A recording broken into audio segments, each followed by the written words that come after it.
నమస్కారం ఘంటారావానికి స్వాగతం. ముందుగా ప్రధానాంశాలు. జాతీయ ఉత్తమ చిత్రం బాహుబలి, ప్రాంతీయ చిత్రంగా కంచె, ఉత్తమ నటుడు అమితాబ్.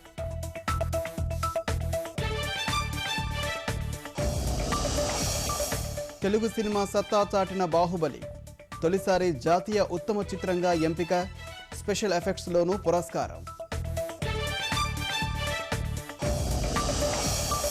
అట్టహాసంగా పద్మ పురస్కారాల ప్రదానం, 5గురికి పద్మ విభూషణ్, 8 మందికి పద్మ భూషణ్.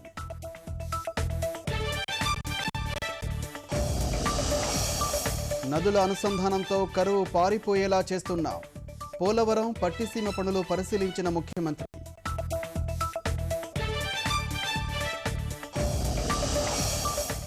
అగ్రిగోల్డ్ వ్యవహారంపై శాసనసభలో వాడివేడి చర్చ, బాధితులను అన్ని విధాలా ఆదుకుంటామన్న ప్రభుత్వం.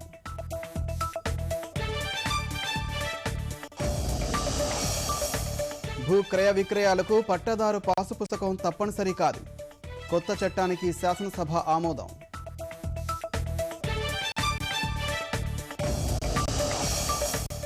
వైకాపా విధానాలతో విభేదించి వీడాలనుకుంటున్నా జగన్తో ఇక మాట్లాడాల్సిందేమీ లేదన్న జ్యోతిల నెహ్రూ.